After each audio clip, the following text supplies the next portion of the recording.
for us. So, and I'm So very it's really important that affected you by the remove the weather. head from the puppy in order for the stew to turn out perfectly. You've got to remove it before you put it in. Oh, is it recording now? Oh, yeah. Oh my God. Yes. I don't think we have any puppy stew on the menu today. Oh, Yeah. well, of course we have to deny it now. Yeah, All that's right. true. That's true. Well, happy Monday, you guys. It is March 31st. A year ago today, my daughter had her baby, so he's 1 year old. Wow. Oh my Yeah. goodness. And it Congratulations. was Easter, March 31st last year. So that was Easter Yeah. Sunday, but now Easter's a few weeks out.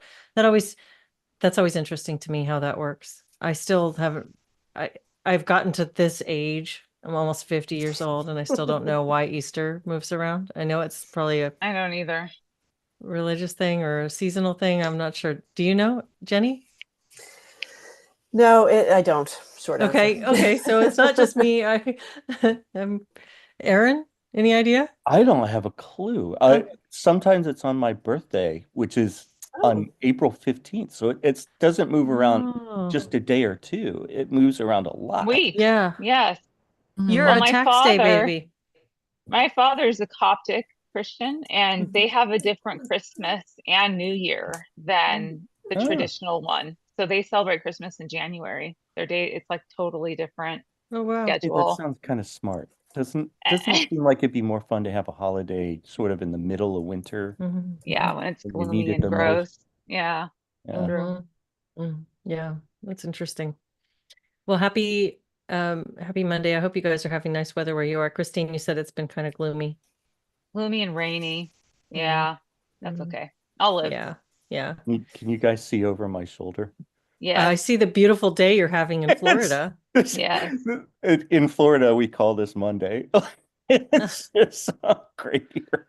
And like it's like 73 degrees and sunny Um, with no humidity, and it's like that every Oh day. my God. that's so nice. Have you People been there keep through saying a we've had a summer cold yet? winter. What's that? Summers are Have brutal. have you been there through a summer yet? We got here at the end of or at the beginning of August, and but I was prepared for it, and it was hot, but it's also the first time I've ever lived in a house with central air. So ironically, I moved here and I, I think I felt more chilly here more of the time than I ever have it, living in, for example, Vermont, because it's really hard to regulate the central air. It's either, a little too cold or a little too warm. So we Mhm. tend to veer towards a little too cold. But it's brutal, but I think the brutality goes from about probably somewhere around middle of April till the middle of October, and then it's just idyllic. Based on my experiences so far, the coldest temperatures I've seen have been like 49 degrees, and but it's just sun every day, and so it's so great. It sounds really nice. Sounds like a Hmm. completely different world from where you were before. Oh yeah. Yeah. Vermont was just rain all the time, always wet. Yeah. Oh, some folks in the chat. Hello, you guys. Nice to see you today. Mrs. James from Bahia, Ninja Kitty, Cody R. Nice to see y'all. John Noonan. I think Benjamin did a test earlier to see if Ecamm Live, which is the other program that we sometimes use, was working. He got it working, so it just needed an update, I guess. Hmm. But he was on my channel. I don't know what he said, so interesting. And then we ended up using Zoom anyway because Aaron wants to share a video today, a short video that we will clip to in just a second. And I don't know how to do that with Ecamm. So we thank you, Benjamin, for your efforts, but we'll go into it next week. Let's see. James, I think, said something about the video. Oh yeah, James from Bahia said the Darlene episode got 11,000 hits in 4 days. Yeah, it did. It was a really popular one. If you guys haven't had a chance to watch that, I interviewed a woman named Darlene Lev, and she describes herself as an ex-feminist. She's an author and a professor and a really interesting person who shared oh, Ninja Kitty, he totally trashed your channel. I'm sure he didn't. Thank you, though. Maybe. Yeah, it was a really interesting conversation. She's kind of sharing about how the sort of the way she's watched the world change, or the culture change here in the US anyway, over her lifetime as a, I think she was born in the 60s, and she sees feminist narratives having shaped her own expectations of what womanhood was to be and what life should be. And she's come to a point in her life where she looks back on that and has some regrets and criticisms. And it was a really interesting conversation, and I'm really grateful for the chance to talk with her about her perspective.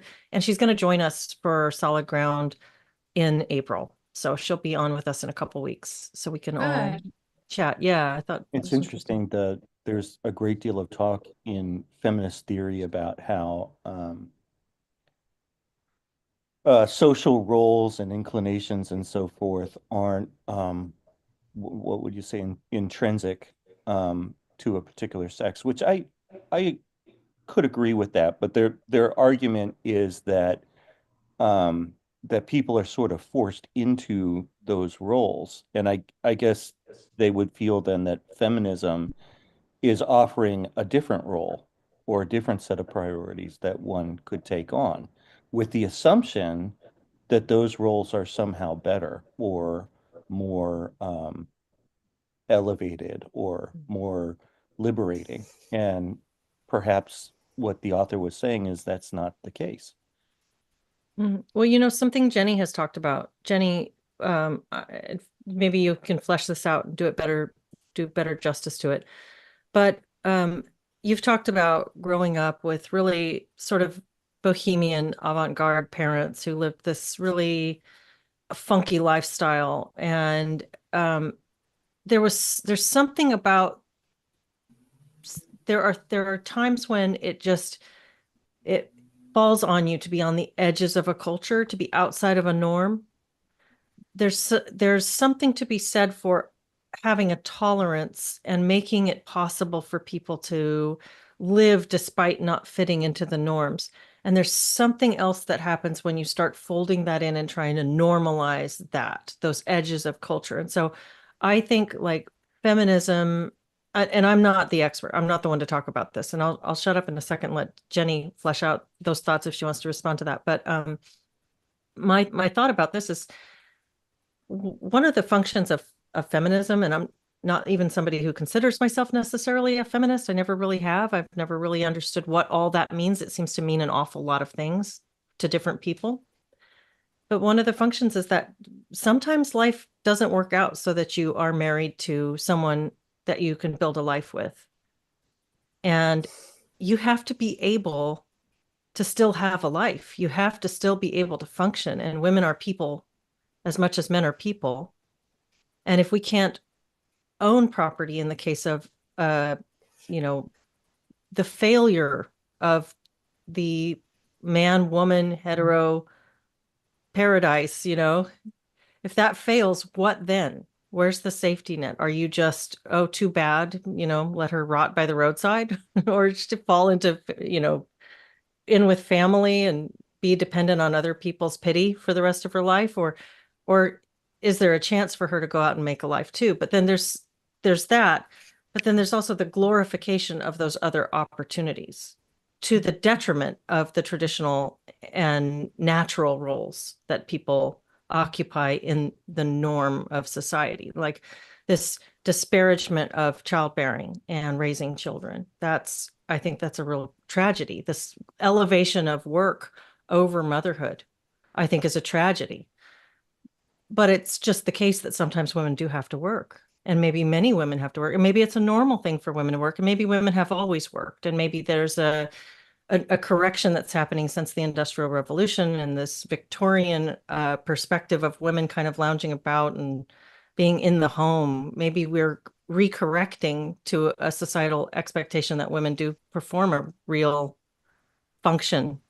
Yeah, I don't know. Now I've said a whole bunch of things that are kind of garbled, but well, I can comment on that because I feel like, right now, I mean, I'm not working a normal schedule of work. I haven't in a while for a number of reasons, but I still feel like the very first thing people ask me is what I do for a living, or if X, Y, and Z will fit into my work schedule. And there's this automatic assumption. And if I were to say, well, I'm not really working that much, or I'm working part-time, or I give any iteration of that, there's automatically this feeling of shame that's thrust upon me, I feel like, because I need to be a productive woman. I'm also not a mother. So what else, what other excuse do I have? And I think that's uncomfortable for me, because I don't necessarily think there's anything wrong with a woman not working or not working full time. I mean, at one point I used to work 3 jobs, and I was a full-time student, and I worked full-time at another point in life. And I've been doing this off and on since I was 15 up until about 42. So I've had my share of overworking. Then I got, chronic illness that's been awful to manage. My father got sick. A whole bunch of things happened for me, and I had to take a step back. And in the midst of all that, all of this CSJ stuff started to blow up at school. So then I left because that was a problem. So, anyway, I guess maybe it's my own, I don't know if it's my own insecurity, but I do feel that there's still a lot of pressure to make a case for why my life is important in some way, especially because I can't say, well, I have kids though that I'm raising. So I do feel that kind of looming over my head. And I think that's when I started feeling though I'm not really a true feminist. I don't see the need for a woman to work if she doesn't want to or have to, or if it's not required. I just don't see a need for anybody to have to do that. But it doesn't mean my time is less important. And I think that's the message, is that my time isn't as valuable. I think I've never been in this situation, but I think a lot of stay-at-home moms get the same message from, at least according to like pop culture or social media comments, like that stay-at-home moms are often feel like they're being looked down on by working moms or working women in general. And I think there's probably some truth to that, because of what you were saying, Leslie. There's been this glorification of work and career, which I don't think has panned out particularly well for women, in the sense that, devoting your life to like the corporate grind is not going to it's not going to give you like loving family around your deathbed. Although I'm sure it has worked out well financially for many, many, many women, and that independence that you talk about that women need, because marriages and men often prove themselves unreliable, and women can be left in a uniquely vulnerable situation. But when you were mentioning the kind of bohemian thing, I think feminism has its deepest roots in that same milieu. I know it goes back further than the 1960s, but the kind of feminism that has become sort of part of our culture in a very widespread way started out in this sort of like a very small niche left-wing academic feminist scene. And that to me was it has been a net negative, because I think you can like lobby for women's rights to own property and have credit cards without saying destroy the family. Obviously, those two things don't have anything to do with each other. And the hanging of the basic fundamental rights to be a human adult, like owning property, getting a divorce, to also having a dad or having men in the house is terrible because they're the patriarchy and we need to smash that, is psychotic. It's literally like it doesn't make any sense. It's an emotional reaction to and what's interesting to me is, what is it an emotional reaction to? Like what were those young women in the 60s who sat around there's a famous story about, is it Kate Millett holding a seance in her village, her Greenwich Village apartment with a lot of other like, sort of dykey, hardcore, man-hating feminists of like the stereotype, and kind of like saying that it's a whole story. If you look it up on the internet, you'll find it, about how they were going to destroy the patriarchy and sort of enshrine abortion and stuff like that. That has turned out to be an utterly foolish enterprise. And what women now have, especially young women, is just this assumption. I mean, not every woman has this assumption, but a certain professional managerial class, liberal arts educated girls and women they just kind of, that's really almost like their baseline worldview, is that they still somehow have to fight some patriarchy. I'm like, you don't live in a patriarchy, so what are you fighting? You're literally fighting ghosts. And the funny thing is, actually, I was just reading earlier today, I was going through some old papers, and I found a book my father wrote in like 1981. And it was about the Troubles, but he talked a lot about his own family members because they were here in Belfast living through the Troubles at the time, which were very bad. And they were, living in areas that were deeply impacted by violence. But he was also talking about before the Troubles started in his working class neighborhoods, all the women worked. They all worked in factories until they got married. If they didn't get married, they continued to work until they died. Like one of my great aunts never got married, and she worked her whole life until she retired for the princely sum of £9 a week. And she worked from 7 a.m. to 9 p.m. So when the young working class women got a chance to get married, they thought they hit the jackpot. So this idea that feminism is somehow saving women from the oppression of patriarchy by making them wage slaves it's like something that was thought up by like a overly bright but very sort of foolhardy 12-year-old. Mm-hmm. Like, you don't know what you're talking about. If that's what you think reality is, you are literally detached from reality. You don't know what you're talking about. It was far preferable for the vast majority of women to raise a family in a small home with a couple of kids and a steady Eddie husband, than it was to work from 7 a.m. till 9 p.m. in a freaking mill. It's nuts. Like, and the fact that time has gone on, so that in the West, there's not even that many people. In fact, probably no people work from 7 a.m. to 9 p.m. in factories anymore. I don't think. I mean, maybe I'm wrong, but in the United States, do any women work those conditions anymore? I'm sure a lot of women in domestic service do. Like, there's nannies and servants and hotel workers who work really sort of arduous shifts. But the vast majority of even lower income people don't work those brutalizing hours anymore. Never mind have this supposedly oppressive patriarchy on top of them. Like, what rights do you not have, ladies? Please tell me, what rights do you not have? Mm-hmm. In the chat, David Pellegrinelli asks, honest question, do most mothers feel that working at the office is harder or easier than spending all day taking care of children? I think that's a really complicated, it's probably very nuanced, the answer to that question. I've done both, and they're hard in different ways. I mean, there's this, somebody the other day commented on that Darlene Lev thing, basically summing up a statement I'd said about being a young mom staying at home with my two first kids, my daughters, when they were small, and said, oh, so she was bored. Well, it wasn't just boredom.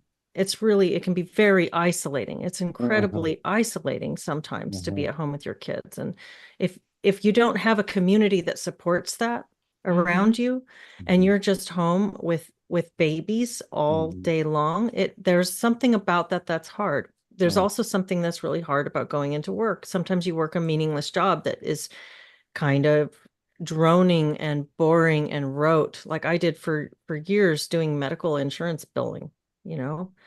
That's got an agony to it too. And that's a lot of people's jobs. A lot of people's jobs are not filled with purpose and passion. It's just you're plugging something in, and there's people around you that maybe you don't get along with, and yeah, like some sour kiwi says, depends on the job, the woman, the kids, the spouse, the household. Absolutely, all of that. If you're staying at home, and the community, yeah, and if you're at home and you have a terrible relationship with your husband and you're worried about things with your kids, you're worried about somebody's got a health issue, or there's a behavioral problem, or something that you don't know how to handle, you can get really spun out in it's just life. Life is life. But one thing that I think that gets missed sometimes, I've known it's so many people are really, they sort of automatically have this daycare mindset that they're going to put their kid in, their babies, their little children into daycare and go back to work. And that I I think that's incredibly sad. That was something that I was bound and determined never to do, and I never did with my kids. Even when my boys were small and I worked, I went back to work when my older son was 4 weeks old, but I went back part-time. And, my ex would bring him up so I could nurse him during my breaks. Wow. And we swapped hours. So he was home with the kids when I was at work, and I was at home with the kids while he was at work. And we just needed to, in order for our household economics to work. It wasn't possible. The other thing we could have done, I guess we could have figured out how I could have worked more hours to cover daycare costs, but that just made no sense to me. I do think that if I have one kind of hill to die on this topic, it's that kids don't belong in daycare. Daycare is not good for children. Parents should be with their children, and preferably mom, but dad's a great option too, if that's how it works out for a family. But that's my one, I guess, strong opinion in this whole mix. Well, one of the things that, like, when you say it's isolating, it's definitely isolating if you're in an apartment with like a baby or two babies, and you have to, the complex scheduling issues to meet a friend at a playground once a week, and you're waiting for your husband to walk through the door at 7 p.m. But like it never was like that. That's like a recent phenomenon in human history. I mean, Camille Paglia has this great interview. I think it's one of the ones she did with Jordan Peterson, but it could be, maybe she's talking about it many times, but she talks about well, first of all, her family growing up in upstate New York, I think it was Binghamton or something, and the men doing the men thing, there was always lots of people in the house. And then going back to the whatever village they were from in Italy, the women would spend all day together, the women from the village. Like they would do tasks communally together. Mm-hmm. They would go to the well to gather water together, and they had songs, and I've seen these incredible old archival footage, snippets from like really isolated villages in like the Scottish islands, of women sitting like weaving. They were doing something with like maybe with kelp. Anyway, it's just like doing like artisanal tasks, like tasks with their hands. And they have these little songs that they would sing to keep rhythm, because they're all working together with their hands, like weaving something together. And they're singing. And so there's little harmonies. And so that sense of isolation did not exist for most of human history. It's a really modern thing. And it dovetails weirdly with, not weirdly, I'm being sarcastic, with feminism. Because because the thing about, I mean, babies are delightful and wonderful, and it's a really good question to ask which is harder. Like you say, it's very complex and nuanced, and I think it really does depend, like woman to woman and job to job and kid to kid. Some kids are easier than others to raise, but it's definitely not the common human experience. Mm-hmm. Yeah, and it's like as some things get easier, other things get changed. Some are harder, some are different. So as you move people into an post-industrial sort of atomized place, we have more options, we're more mobile, but we also can disrupt communities more easily when we are mobile, when we move about and change our circumstances. We change a lot of those things. It's like asking, is this better or that better? Well, some things are better here, but there have been some profound losses. And I think about when you're describing that scene of the communal work of women raising the kids and accomplishing those sorts of roles that are needed in order to run families and households together. The men are going off presumably and doing something else that's maybe laborious in particular ways that our current life protects us from. We don't have to do the sort of drudgery of say hand washing our clothes or going out and the men having to perform, and some still do obviously, and some women still do those drudgery sorts of jobs, but in a white collar society where people are performing sort of assembly line versions of life tasks, of jobs, there are things that we are freed from, but also things that we lose in the process. And it kind of goes back to Christine, when you were saying you feel like you have to justify your life in some way. Right. Ultimately, we all kind of, if we stop rushing around and being busy and being and having things that we're forced and obligated to take care of, do this task, do that task, when you have a moment to sit and think about it, how do you justify any of it? It's all, the worth is in itself. And so there's not Also- something we're going to uncover and discover and go, oh, this is what all of it was for. It was all for itself. It was all for the experience of the connection and the being and the purpose and the meaning. Like, try justifying art. I've had to do that. Like recently, somebody was talking about this, and I'm like, well, why do I spend a whole lot of money on going to a pottery studio and buying all these things and making these things when somebody else can make a better cup and sell it mass market at IKEA than anyone? Why work so hard to learn to do something that somebody else already does better? Well, the meaning is in itself. It's not like I'm perfecting the cup and I'm going to come out with the like, oh, here it is, ladies and gentlemen, the cup. Oh, it's it has beautiful. been perfected. We can all go home now. It's art for its own sake and life for its own sake. Jenny, go ahead. I want to add something, actually, because this has just occurred to me, and maybe it's controversial and you could probably poke some holes into it, but I think that what you're talking about, Christine, this idea of feeling like you need to justify, your existence, I think that is something that women in the past did not need to do, because even in patriarchal societies, it was understood that women had inherent value. Yes. Women had inherent value. And women, the more children you had, maybe, there was status, definitely, according to wealth, number of children, proximity to power, whatever. But even older women had immense value to society. They kept younger women in check, for one thing. Yeah. And they had social relations that provided guidance, clout, wreaking damage on your enemies. There was all sorts of connected personal issues that women would take care of. And no one would ask, like, well, what are you doing with your time? Like, what do you just do yoga all day? Like, that would not have occurred to people, because roles were defined. The problem with feminism is that we got a bunch of like bar nerd girls in the 60s who were disappointed, looked at their moms with disappointment because their moms baked cookies, and these girls had notions of like, I'm going to be an intellectual like daddy. I mean, I genuinely just see mommy and daddy issues when I hear feminist talk. Like, I don't see anything else. And they're like, well, there was some film made like with Meryl Streep or something, when she goes back to see her middle-class parents who are elderly, and she's so like dismissive of her mother because she just stays home. And like, bitch, you are not all that. Like, sorry, it's just like there's a time in every woman and girl's life when they really think like, I'm going to make my mark in the world. Great, do that. But there's the way, especially American society and UK society, is there's no pressure from the elders to kind of keep that in check in a reasonable way, so we don't run away with our foolish, childish notions of like grandeur. So like all older people had a role to play. I'm not saying you're an older person, but like older than a teenager, say, like all of those people had roles to play.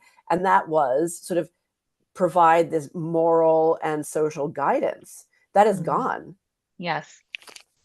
And like, who cares? Like, has anyone ever been to a thrift store selling books, like a secondhand bookstore? I love doing this, by the way, because I write, right? That I'm a writer, and I love walking into secondhand bookstores to just be reminded of the absolute pointlessness of writing 99.9999% of books. I think it's very salutary. You're just like, wow, like every single one of these books, someone sweat and cried and fretted over, and it poured their absolute everything into, and look, it's in a dusty pile and no one's ever going to touch it. It's a wonderful, wonderful thing. I love it. It genuinely cheers me up. It's like, everything we have is only for a finite time. But this idea seems to have disappeared, and we've got these young women. They're so sour. That's the thing about it.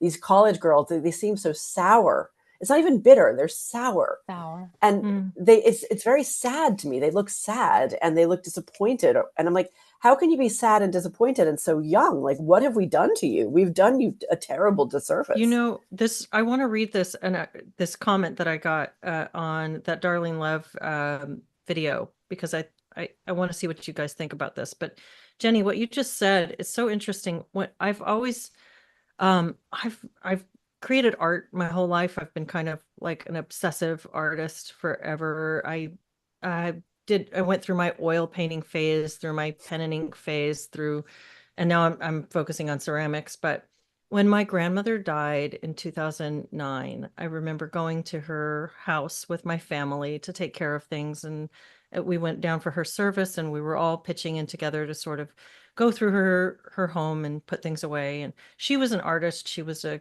career artist, had taught art for many years, did gallery showings, was the artist for her county historical society. And there was something really gutting for me about seeing all the piles of art that were just going to go into somebody's basement and then eventually be in a thrift store someday.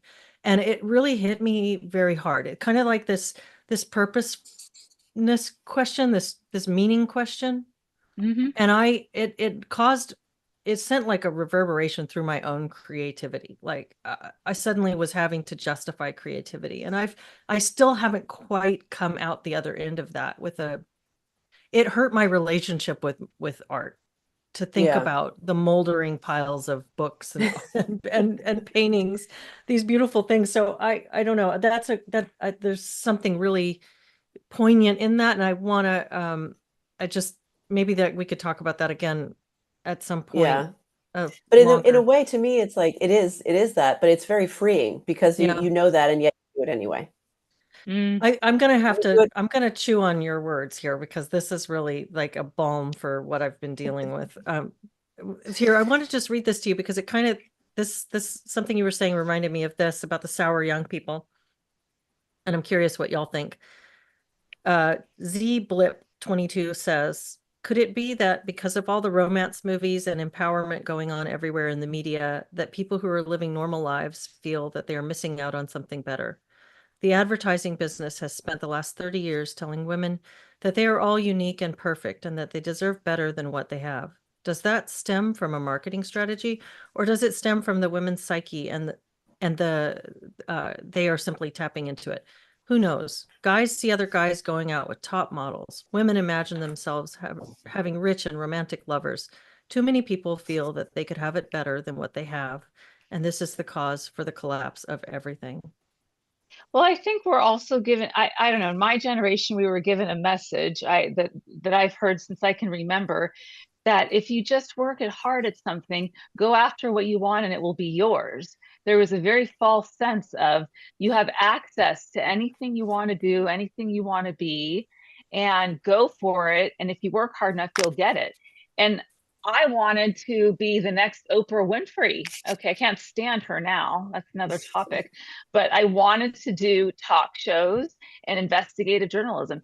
It just didn't work that way. Those doors weren't necessarily open for me to become the next Oprah Winfrey, who everybody like adores and looks at to be an opinion leader in some way. And so I think there's, here you are doing this. Yeah. Well, enjoyed isn't that watching you over something? this, Christine. Yes. Well, thank you. But the other thing is, telling your kid that they're going to be a professional athlete, and if they work hard enough, they can do it. That's not true. And so I think that there's just a lot of mistruths that I grew up with. And again, maybe it's just my personal experience, but these messages in school and what my parents told me, and they don't align, because we're only allotted a certain amount of opportunity that's very relative to the circumstances we live in, to the access to financial resources, to the access to emotional support, all of those things. And though that there's multiple components to what opportunities become available to you, and then just plain old raw talent and wanting to work hard. Those are the other two pieces, I think. So that's where I feel like something went terribly wrong with my current generation of just, and then there's so much disappointment and Yeah. entitlement, right? Because your dreams are just crushed. I mean, it's if I can count how many times I've had friends my age just say, my life is meaningless, my dreams and hopes have been shattered. I mean, just Mm-hmm. using those kinds of words. That might be a little hyperbolic, but that's, I can trace mine back to my early life, both at home and in school. I want to say Jay Bourne says I like Christine 100 times more than Oprah. Oh, thank you so Oh, I agree. Well, you're Thank so much you. more glamorous, Christine. Oh my God. Yeah, thank you. It's very sweet. That's very, very sweet. I don't know. The dog agrees. Aaron, love what are it. your thoughts? Oh gosh. One of the things that I saw in my students when I was still teaching that I thought was sad, my younger students who were women, not in the older non-traditional students at all. But I saw very strongly from about 2018 on, was that to identify, which is about the time that I stopped identifying myself as a feminist, um, uh, was when feminism moved from a sense of personal autonomy and empowerment to a sense of identifying oneself as a victim of, some forces that are out there. And this is about the time that the idea started to emerge that women are excessively fragile, and they need trigger warnings, and they need, who knows what all the things they need. They need bias response teams and whatever. And I remember commenting on this at the time. Some colleagues were saying something along the lines of, shouldn't we, I don't know, adopt trigger warnings on all of our syllabi or something? And I just said, I just don't think I could. I think way too much of my female students to do something like that to them. I could only imagine how insulting they should find it. And this, interestingly, some research that came out about that time from, I think it was Campbell and Manning, or Manning and Campbell, was an identifying victimhood culture as an actual honest to God culture, differentiated from honor culture and dignity culture. And the way that victimhood culture has some elements of both of those things, but it has essentially three pillars that I think young women are being asked to buy into, and it could explain some of the dysphoria or unhappiness that one witnesses in younger persons, especially women. And the three pillars of victimhood culture are a sensitivity to slight, um, and well, I'm forgetting the third one, a sensitivity to slight and a moral dependency. And the moral dependency comes from, it's sensitivity to slight, uh, perception that those who have done the slighting need to be punished, and a moral dependency upon some authority to Hmm. do the punishing. Those are the three pillars. Wow, that's really well broken down. Yeah, Sensitivity to slight, a perception that a desire to see those who have done the slighting punished, okay. and then a moral dependency on some authority outside of themselves to inflict the punishment. So they put themselves in weak positions in at least two ways. Mm, One is, oh, I'm going to perceive that I'm being harmed. If I hear an opinion that I don't like, then that's devastating to me. mm-hmm, That's one way, which, what a way to live a life as if you're made out of candy glass.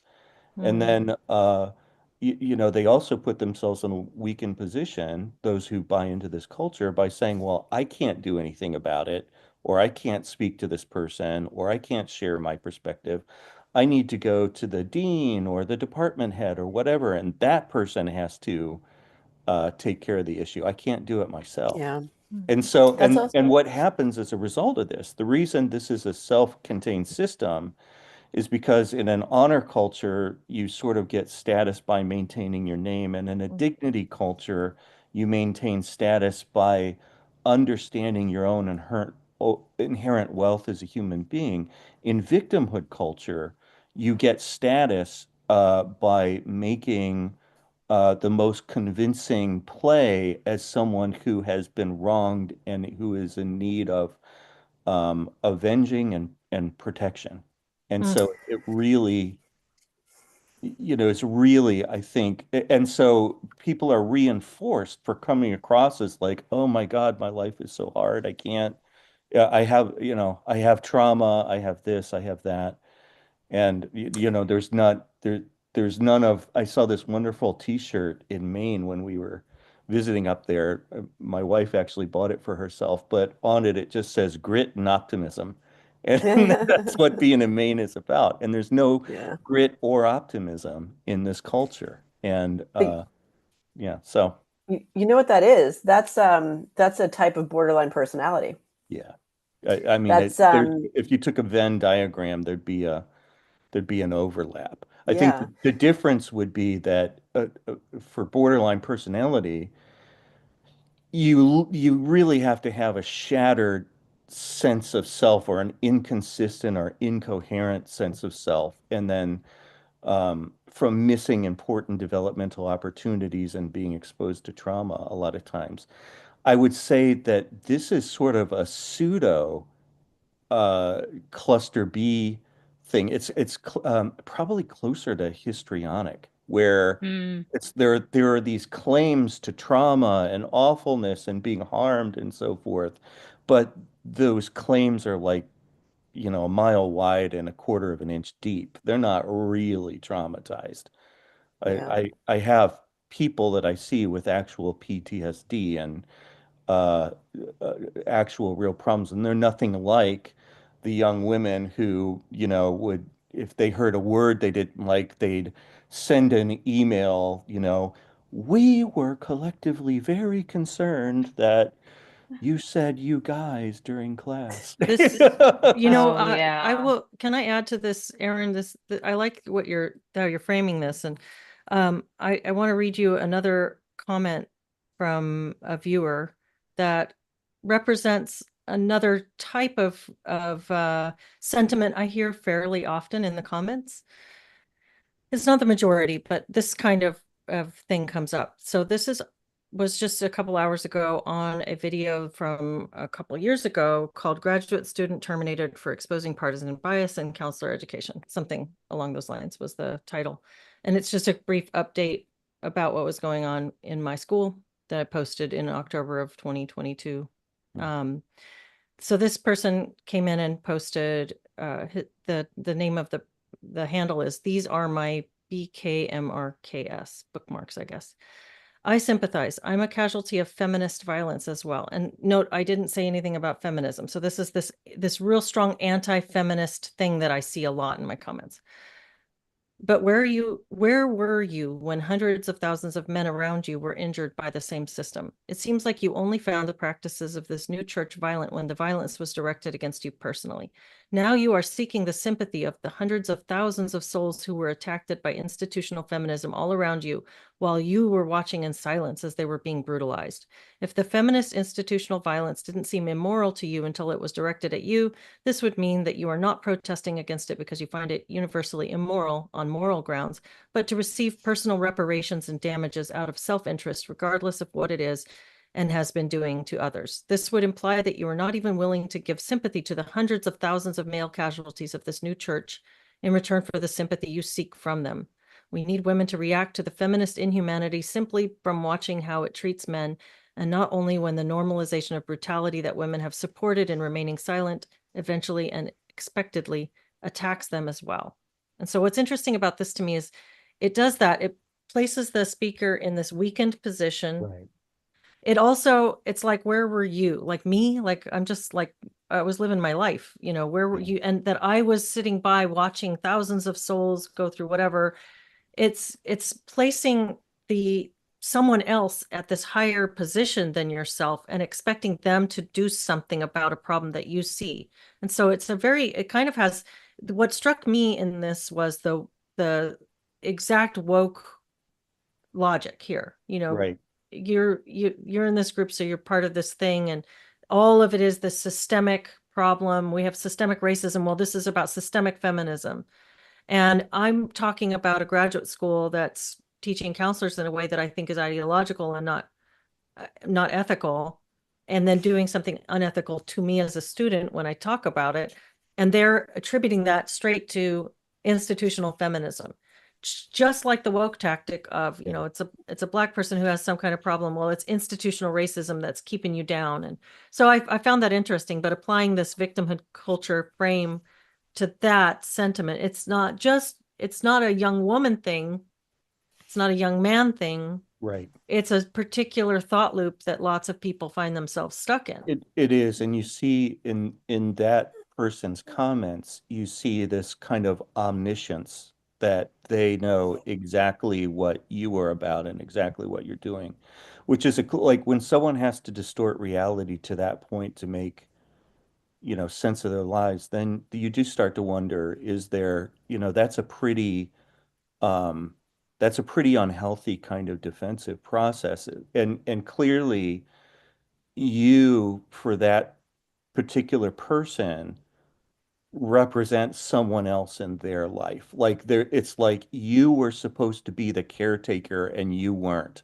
And Mother. It's a like, mother well, thing. yeah, like, and that person is projecting Mhm. that onto you, and Mhm. clearly has a tendency to sort of be very free with that very unhealthy defensive processes, and is sort of locked onto you in that case. Mhm. Mhm.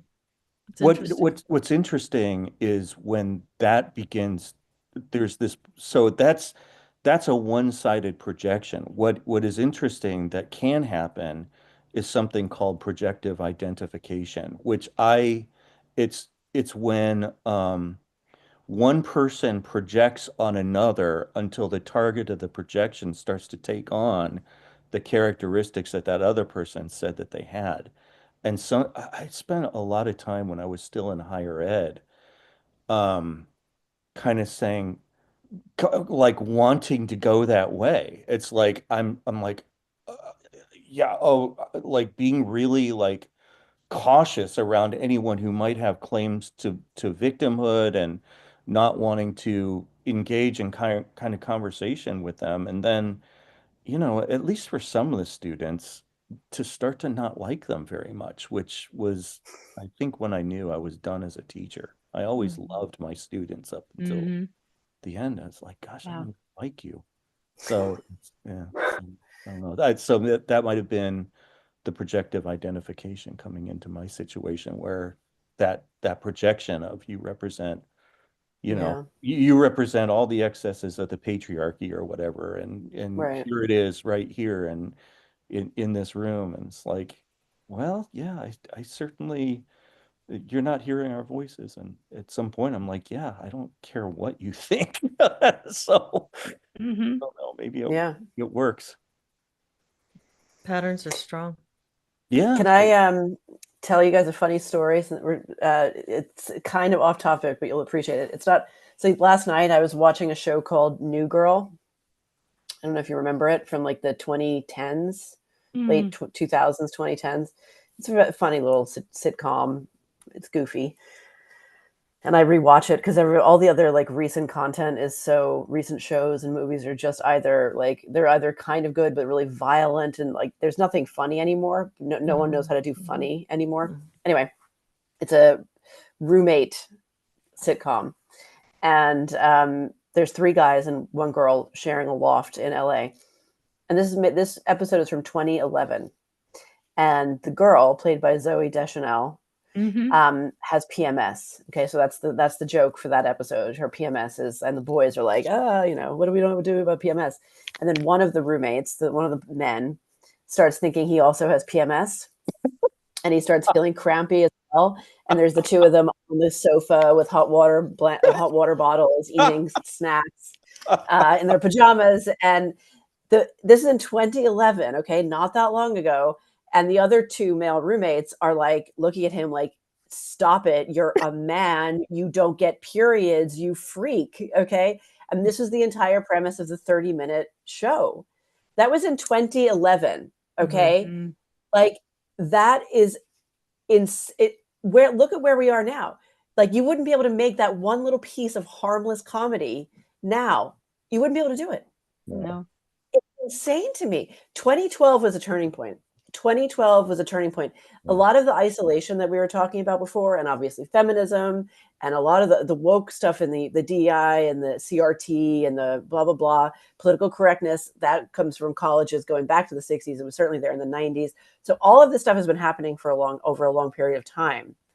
But something happened in 2012. It was like they flipped a switch. And if you were conspiratorially minded, somebody like hit the button, like, okay, now we're going to drop the mother of all psyops, and everyone is going to lose their goddamn mind.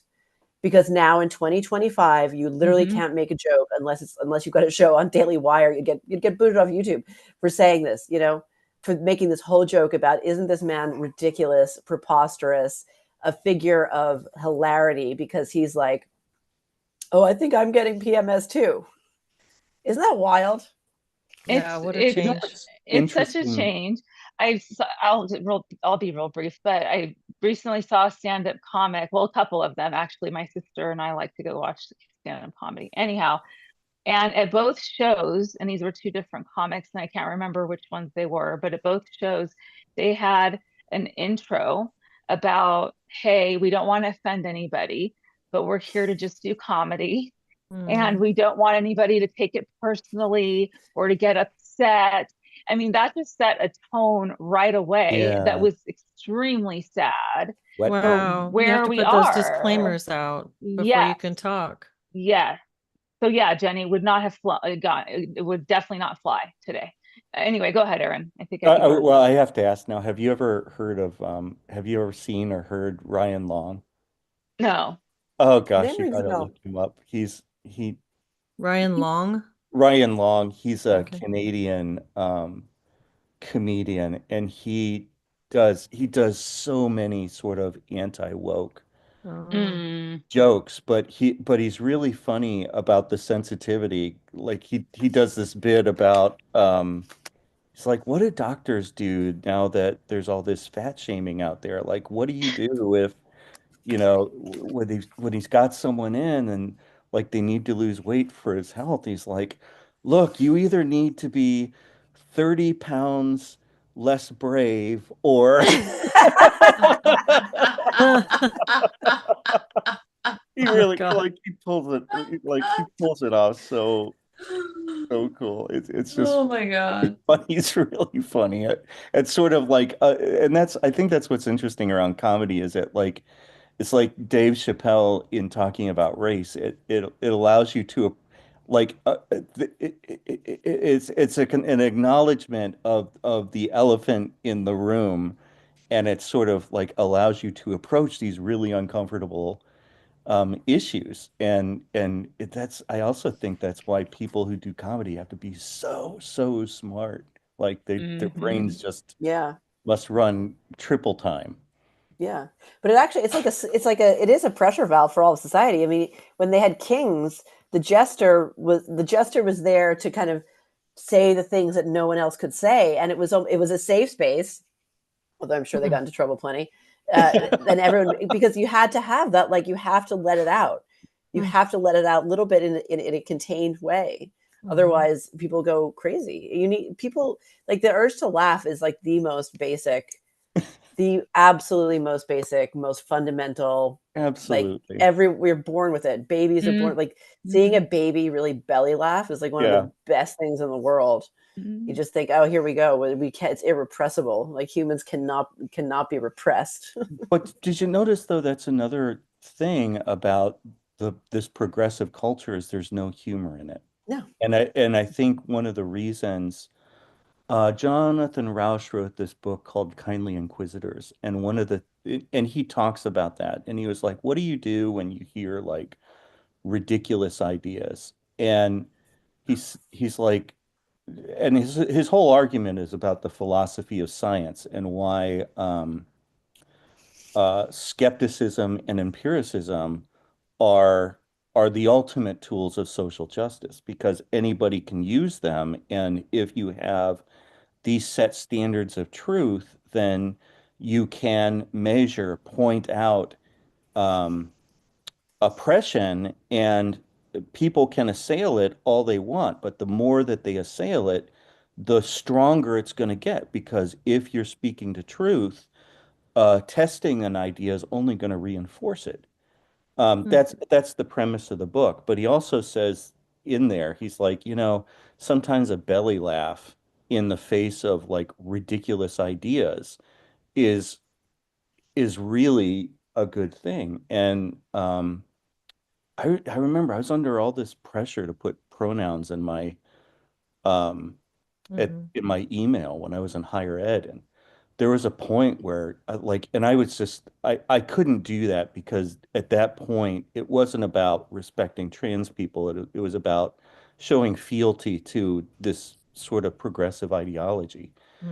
And so I was reading that, and I was, thinking about what kind of pronouns would I put in my email, not to be mean, but just as a way of like thumbing my nose at the authoritarian impulse behind the people who were pressuring me to do this. And I was like, one of the ones that I came up with was no and way.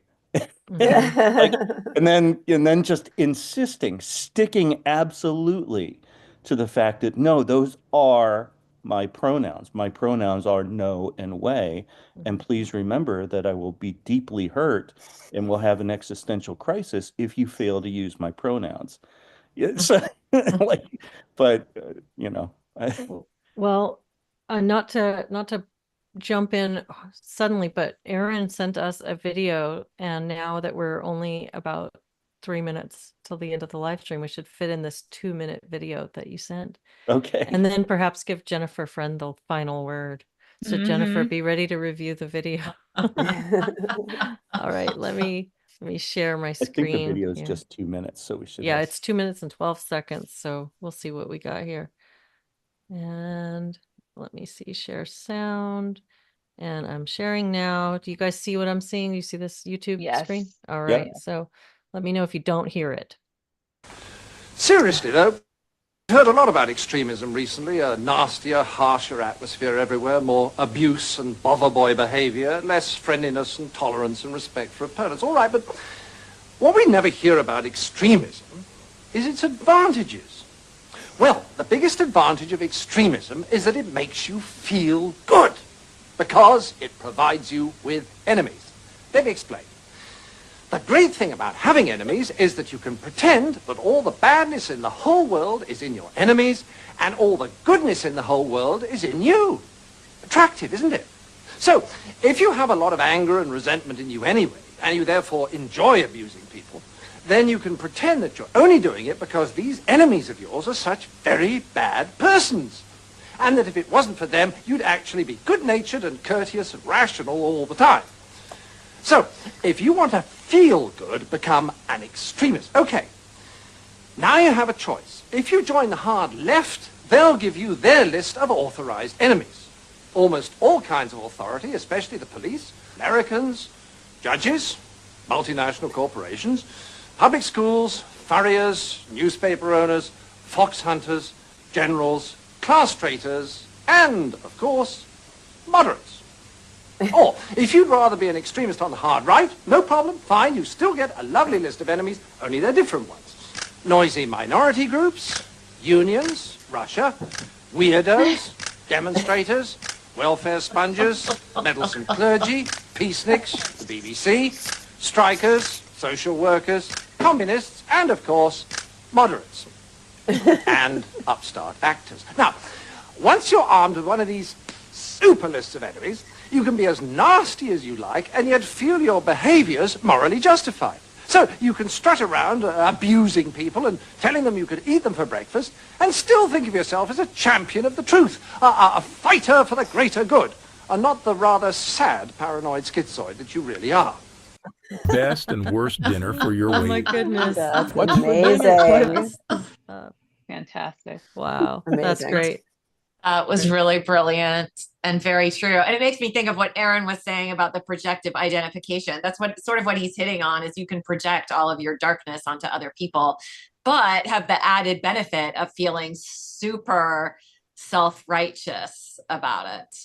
Well, and you can hurt them without feeling guilty. You get to release all of your destructive animus on that person and feel that you're doing a good thing.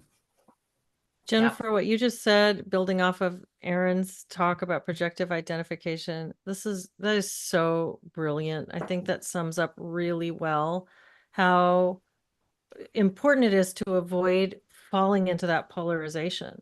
Like, you know, the patterns are so sticky. If somebody tells you that you're a Nazi, you know, your defensive response to that tells them that they're crazy.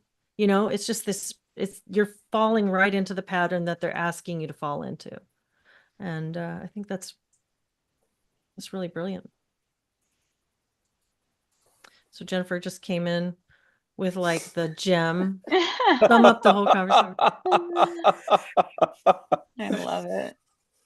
Well, it's so good to see you guys today. Any final thoughts before we wrap up? It's sunny. I've been playing with beautiful in Florida. the whole time. Sorry. Playing with your dog the whole time? She keeps bringing a toy over to me and I keep throwing it at her. So hopefully it wasn't like making the thing look weird. Oh, not at all.